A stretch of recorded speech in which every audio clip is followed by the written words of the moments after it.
Hey, what is up, mortals? It is Trina here with a new video for you. Welcome to part 2 of season 4 of What If Deku was given the 6 paths power. I just wanted to greet you guys by just saying, sit back and relax, you're in for a treat. So, we begin. It felt different. Totally different. Up until now, nobody has helped me like him. His hand was so gentle. The young horned girl cried as she covered both sides of her head with her pillow. The girl that had been sliced open thousands of times hadn't felt a hint of love ever since her father had disappeared, thanks to her quirk. All she had been for over a year now was a lab rat to rip apart over and over to manufacture many rewind bullet variants. Eri was stuck in a true hellhole, one that she felt like she would never escape from. Only that green energy boy had made her feel hope, even if it had been momentarily. The same would happen tomorrow, and the days after. It was inevitable after all. And as every other night, she cried herself to sleep, hoping that she would just disappear already.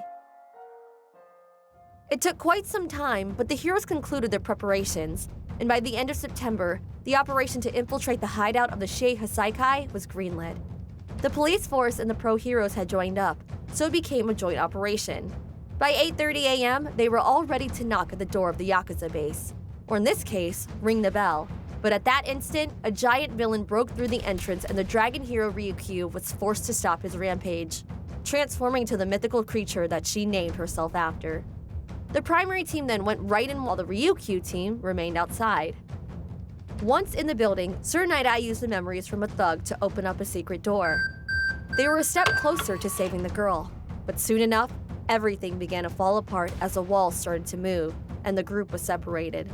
Knowing that the priority above all was to save Eri, and to feel less guilty, Mirio used his permeation to go ahead on his own. And minutes later, he caught up and came face to face with Chisaki. A goon next to him was carrying the girl that he needed to save. This time, he would do things right.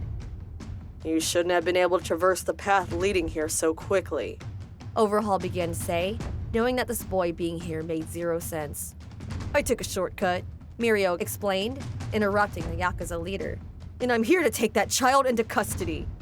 Talking so high and mighty like a real hero, when you were the one who turned a blind eye that time. This child does not wish to be taken into your custody.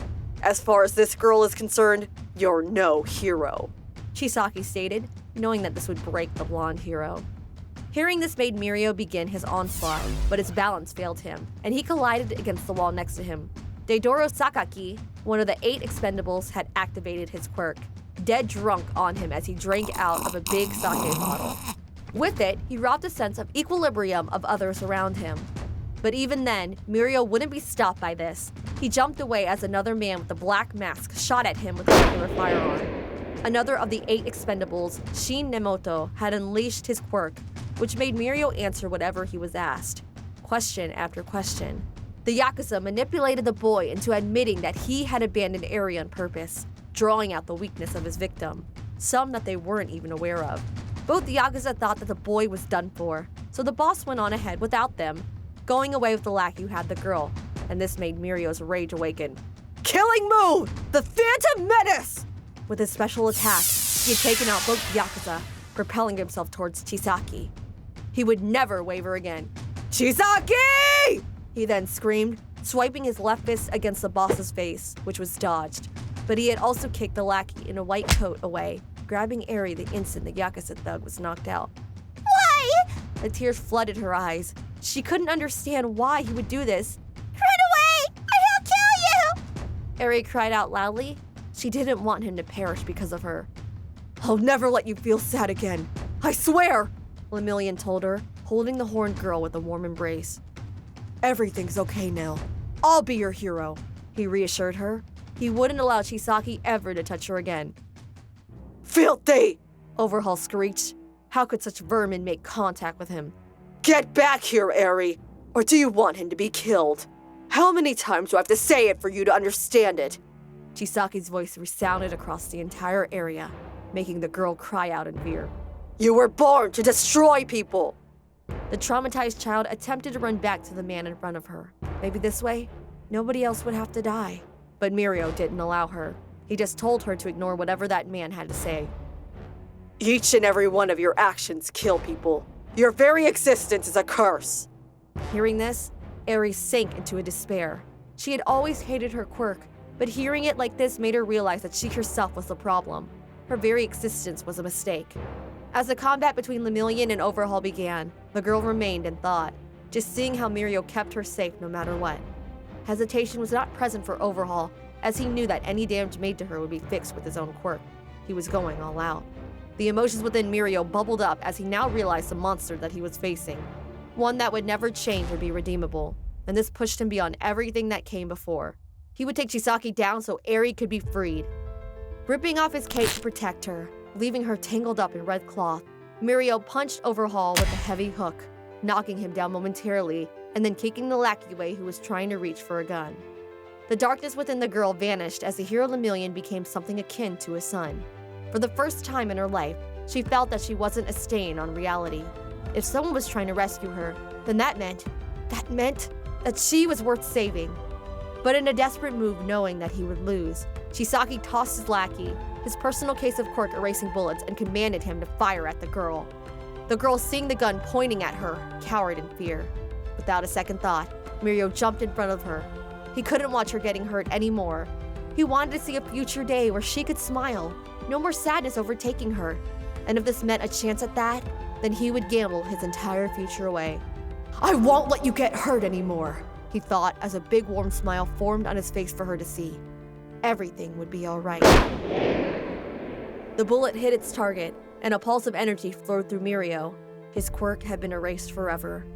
Confirming this to be the case, Chisaki began to make fun of the boy, telling him that everything that he had worked towards was now gone, reduced to naught. He now lacked the power to save her, so he should just die already. But his words were silenced as Lemillion threw the white-coated lackey at him, and in that moment of distraction, the hero punched Overhaul in his forearm at full strength, breaking it. Chisaki flinched for just an instant and began to extend his other hand towards the foolish boy. One touch, and he would be reduced to a bloody mess. "Nothing I've done will ever be useless. I'll always be Lemillion!" the boy screamed until his final breath. He would fight. 15 minutes had passed since Mirio caught up to them. 5 minutes had passed since he was shot with a quirk-erasing bullet. In the overwhelmingly disadvantageous situation in which he was outnumbered 2-1, he fought approximately a third of it quirkless. No, not fought, but protected her to the very end. But even then, that wasn't enough.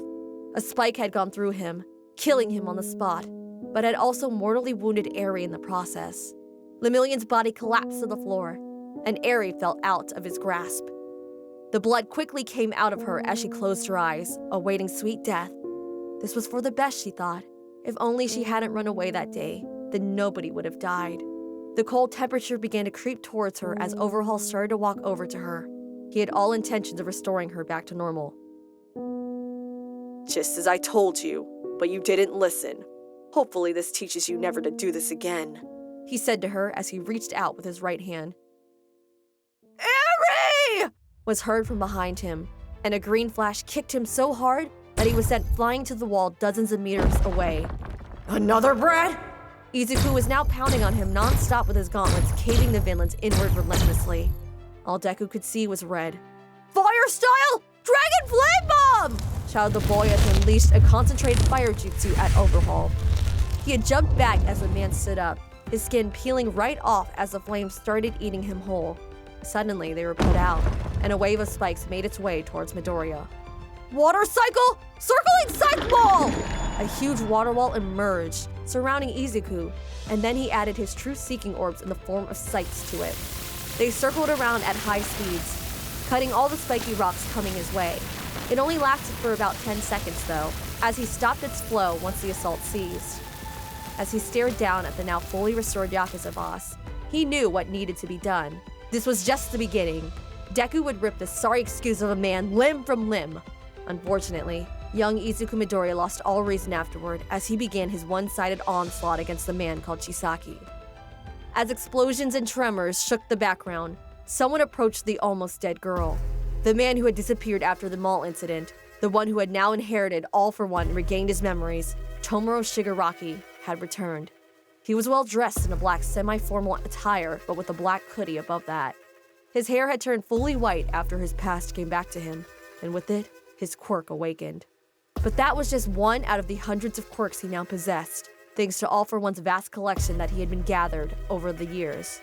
No more hands adored him. He was way past that phase of his life, and now he was free. You're not looking so good there, Bullet. Stop. Your condition screams out bankruptcy, you know. How will the League of Villains ever recover for not being able to trade in their used bullets, huh? Just kidding. You've done enough for us, so I'll count that as 100 coins. Here, have a one-up. Shigaraki joked as he pulled out a gold-plated skull pistol and shot the girl twice with it. The two teal-colored capsules hit the girl, and unlike all those that came before her, she screamed. The pain she felt was unbearable. For the first time in her life, her own quirk was being used against her. The first thing to change was her wound. It closed and sealed itself until it looked like nothing ever happened. An excellent beginning of a downturn transformation. Slowly, she began to contract, and the bandages around her arms and legs began to loosen and sag. You're 6, right? Well, more like 5 now, but hopefully, you take advantage of getting isekai'd. Oh, look, you're around 4 now. Stand up and try to walk while you still can. Soon you'll be stuck as a crawler. But look at the bright side. By the time you grow up, we villains will rule over the world, and you'll be able to play all you want. Doesn't that sound fun, 3-year-old? The pain had finally subsided, but it didn't matter anymore. As the girl stood or tried to, she tripped as her shirt now bunched up on the floor. She could only begin to cry, not knowing why, as her memories began to feel fuzzy. If anything, she felt like sleeping. Yeah, sleeping would be nice. Aw, she fell asleep. Sweet dreams, little one. No isekai truck will be hitting you tonight. Shigaraki comically joked as he put the gun back in his pocket and then turned around to see the light show. So you indeed are here, Izu Shark Replay Ria. The quirk from that cat lady wasn't just a bluff. You seem to be having your fun out there, but how about I join in, huh? My new mod menu is itching to be used. But before that, I must present our sponsor, Adobe. We villains have style, so we use the best of the best to get our creativity out there.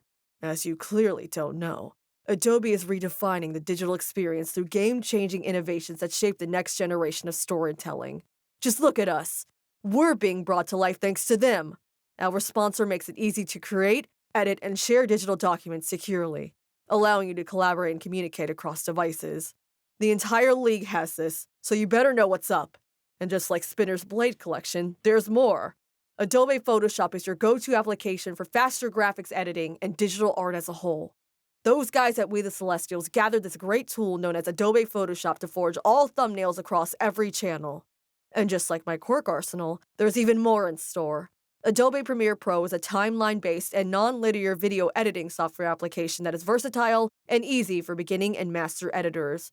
Even the little vampire girl's become a master editor, and Twice wasn't even looking out for her. So it's legit, Shigaraki guaranteed. And its final component, but certainly not least, we have Adobe After Effects. Being the industry standard tool for digital visual effects, motion graphics, and compositing applications used in post-production, many voice actors tend to love it. Many of the voice actors, audio editors, and video editors at We the Celestials use Premiere Pro and After Effects to produce high-quality videos, just like the one you're watching right now. So be sure to click the link in the description to start creating now. Otherwise, you'll never achieve a level of creativity such as us villains. And now that we have that clear, thank you to Adobe for sponsoring this video. Now that he had stretched from side to side and deactivated his 4th wall-breaking quirk, Shigaraki teleported in front of the 2 fighters and pushed them back with a gravity push. The symbol of fear then went to visit the stunned Chisaki, who was now barely getting back up. You've gotten out of line, Overhaul. All this and you still lack the PAL points to deal with children. What a shame. At one point, I thought that we would be playing 2-player co-op on a split screen. But now that I see the game box, I see that it is a 1-player only game. But before your game over, I'll collect my skill tree upgrade from you. Shigaraki exclaimed, grabbing Chisaki by the head and stealing his quirk instantly. The quirk Overhaul was now possessed by Shigaraki, and as so, his already overpowered state became even more so.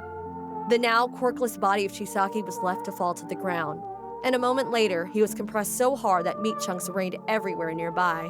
What a neat quirk supreme telekinesis was. Done with the old boss and now to face off against player one, Shigaraki stated as he took a stance and teleported in front of Izuku Midoriya. Hello there, He announced as he took Deku by surprise. You! Izuku screamed as he gathered all his orbs and formed his ultimate move, ready to wipe the guy off the face of the earth. But as Izuku poured all his energy into it, Shigaraki simply yawned and stopped the attack with a single finger. Man, if that's all you got, then you better get grinding because you're just a noob compared to me now. Shigaraki commented in a playful tone. He wasn't taking this seriously. What the? But I gave it my all! How could you just stop it? Izuku questioned. He hadn't yet realized that he was but a mere toy to the villain lord. You mean like this? Answered Shigaraki as he flipped the gauntlet, shattering it into a million pieces. What the fuck? Deku screamed in pure terror, swearing as if he was Bakugo. Bad Izu Shark! Swearing is not allowed on this server! Shigaraki then slammed the boy's head into the ground, similar to what Izuku had done at the USJ facility. Just that now the hit was so strong that the ground shattered and everything around it collapsed. Izuku got up and immediately spat out an alarming amount of blood and quite a few teeth. At the moment, he was disoriented, but every one of his senses told him to grab Eri and run. Ouch, you got the bleeding status effect. You should take care of that before you die from its damage. Shut up! Deku shouted. I'm sick and tired of your shitty gaming references! This isn't a game! A smug expression soon emerged from Shigaraki. He was about to become the biggest troll. You mad, bro? It's just a simple game of heroes versus villains like the one you did back at school. Fun for the entire class. Shigaraki began walking around, inspecting Izuku all over as if he was interested. But in reality, he was just trying to annoy him even further. That's it! Killing you now! The boy shouted. His patience had reached its peak. Will you now? I'm a level 100 while you're a 5 at best. I suggest you either grind or use those cheats of yours to get a feast of rare candies. Shigaraki warned him, knowing that the green-haired boy stood no chance against him. Izuku ignored him and shot out a fireball which Shigaraki sneezed away. He then created an earth wall that Shigaraki walked through. He then tried with an air bullet, but Shigaraki clapped at it, and it was sent flying towards Izuku, which he was able to dodge, but just barely. Almost running out of options and energy, Midoriya used a water dragon, but it evaporated mere centimeters before hitting Shigaraki. I can't believe that I'm saying this, but I'm straight up fucked! Nothing faces him. Shigaraki's an unlikable monster. Lightning style? Lightning Hound Jutsu! The boy had shouted as the last of his energy was spent, his cloak disappearing when the attack was launched. Doggo! Did you know that I had one when I was a kid? Shigaraki let out before activating a hardening quirk that completely neutralized the jutsu's effectiveness. Izuku stared in shock as he now saw Shigaraki, the Lord of Evil, using a quirk he had seen many times before, one that a friend of his used all the time. It can't be. So you noticed. Great job. Before getting here, I stumbled upon quite a few people. A boy with tentacles and crystals sprouting out of him, a businessman with glasses, a guy with a ripped yellow suit, and most importantly, an unconscious red-headed kid that made the news a while back. Do you like it? I call this Unbreakable Shigaraki. Shigaraki showed off. He liked this weird transformation he had acquired. He wouldn't stand for this. Izuku Midoriya wouldn't stand for this. He clenched his fist and activated the inherited quirk. One for all, 100%! Detroit Smash! He shouted with all his might as he punched Shigaraki in the face, a move that he then regretted as he screamed in pain even louder. Arrgh! The entirety of the bones in his right arm had shattered so violently that some of them had even shot outside the skin. Izuku held his messed up arm with the other as tears escaped his eyes. The pain was unbearable. You seriously need to learn how to punch, dude. If you want, I can give you my copy of Punch It All Out so you can practice. Shigaraki snickered. This whole thing was hilarious. But as Deku just shriveled in pain, Shigaraki got bored, so he decided to leave. Well, you being AFK bored me. But before I press circle, let me give you a piece of advice. Shigaraki said with a serious tone before he kneed Deku in the torso, breaking his spine to such an extreme level that the broken end was now sticking out of his back. Stop doing Naruto, or you'll get a cease and desist letter on your door. Plagiarizing is no game, Izu Shark Replayeria.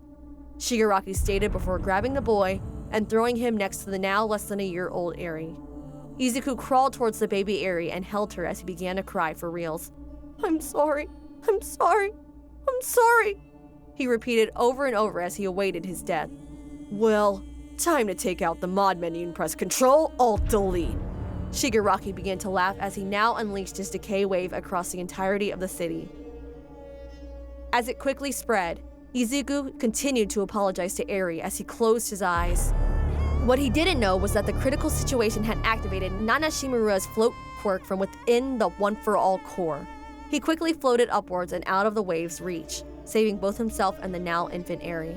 Sadly, mostly everyone else couldn't say the same thing as they got consumed by Shigaraki's decay wave. The entire city had been engulfed, and by the end of it, there were barely any survivors. Thank you all for indulging yourselves in all this information thus far. I hope you enjoyed it. Now, there are a few more things that I like to go over before the video ends. Firstly, I like to thank our patrons, BD Flames, Ethan Davis, Terry Chills, Shifter Melees, Adam Sagil, XAV, Beto3, Zill, and Joshua Phelps. Secondly, I also like to thank all of our YouTube members, Toya Costa, Rob the King, Sith Lord 906, CF2364 and Knuckles, Remia Tempest, Angel Juarez, Donald C. Stewart, Ryan Greer, and Refik 135. Thirdly, if you're in the mood for some great storytelling, We the Celestials has you covered. Our We the Celestials My Hero Academia and Naruto What If channels retell the story of their namesake anime with a twist. Check it out if you're interested. Fourthly, on behalf of We the Celestials, I'd like to thank everyone involved in today's excellent content production. Their details can be found in the description below. Lastly, if you're interested in what we do here at We the Celestials, I'd like to extend an invitation to join the team. The only caveat is that we only accept members from 16 years old to join our crew. You can sign up for whichever category fulfills your interest by joining the recruitment Discord using the link in the description below. We're always looking for members to join us. Well, that's it from us for today's video, so thank you all for watching and have a great day!